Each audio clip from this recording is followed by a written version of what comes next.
राष्ट्रवादीची टाइमलाईन पहा।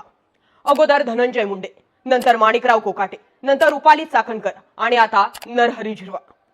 खरं जर बघायला गेलं तर हे सगळं राष्ट्रवादी बाबतच घडतंय। जयकुमार गोरेंवरतीही मधल्या काळामध्ये असेच काहीसे आरोप झाले होते। किरीट सोमय्यांचाही असाच काहीसा व्हिडिओ व्हायरल झाला होता। पण या सगळ्या व्हिडिओंची टाइमलाईन सांगते की एकदम मोजून मापून करेक्ट कार्यक्रम केला जातो। काल संध्याकाळच्या सुमारास नरहरी झिरवाळांचा तृतीय पंथांसोबतचा व्हिडिओ व्हायरल झाला। तृतीय पंथाच्या भावानेच हा व्हिडिओ व्हायरल केला होता। व्हिडिओमध्ये आक्षेपार्ह बरंच काय आणि सगळ्यात विशेष म्हणजे हे शासकीय विश्रामगृहात घडलंय। नरहरी झिरवाळांची गेल्या काही दिवसांपासूनची जर टाइमलाईन पाहिली तर सुप्रिया सुळेंना मुख्यमंत्री करा, ते विलिनीकरणाच्या बाजूने बोलत होते। हे पटेल आणि तटकरेंना तसंही सहन होत नव्हतं।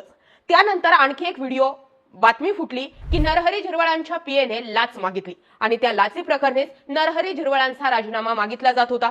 मात्र त्यावरती स्पष्टीकरण देताना नरहरी झिरवाळ यांनी म्हटलं की जर मी या लाच प्रकरणात कुठेही दोषी आढळलो तर मी स्वतःहून राजीनामा देईन।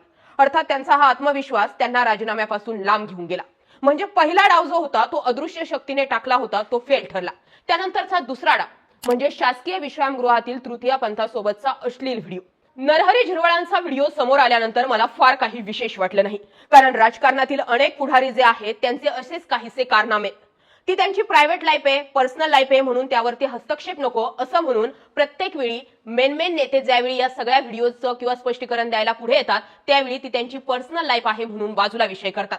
कारण काय तर सगळ्यांचेच हात या सगळ्या प्रकरणांमध्ये असतात। आता त्याही व्यतिरिक्त आणखी एक मोठी बातमी समोर आली, ती म्हणजे सुनेत्रा पवारांनी काल निवडणूक आयोगाला दिलेलं एक पत्र। या निवडणूक आयोगाला दिलेल्या पत्रामध्ये सुनेत्रा पवारांनी म्हटलंय की 28 जानेवारी म्हणजे अजित पवार गेल्याच्या दिवसापासून तर आतापर्यंत पक्षाकडून जे काही पत्रव्यवहार करण्यात आले असतील त्यातील कुठलाही पत्रव्यवहार वैध ठरू नये आणि इथून पुढचे कुठलेही पत्रव्यवहार माझ्या व्यतिरिक्त दुसरे कुणीही केले तरीही त्याला वैधता देऊ नये।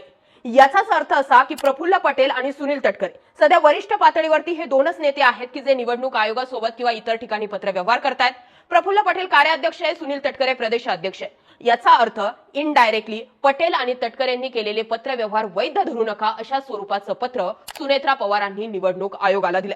याही पलीकडची तिसरी बातमी, काल देवगिरी बंगल्यावरती अजित पवारांच्या पक्षातील आमदारांची कार्यकर्त्यांची बैठक पार पडली। मात्र या देवगिरी बंगल्यावरती पार पडलेल्या बैठकीमध्ये सुनील तटकरे जे की राष्ट्रवादीचे प्रदेशाध्यक्ष आहे त्यांना बोलावण्यात आलेलं नव्हतं किंवा त्यांना तसं कुठलंही निमंत्रण दिलं गेलं नव्हतं।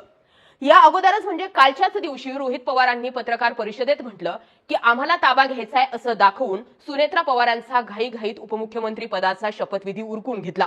पण यामागचं खरं लॉजिक असं होतं की सुनील तटकरे आणि प्रफुल्ल पटेल यांनाच पक्षावर ताबा मिळवायचा होता।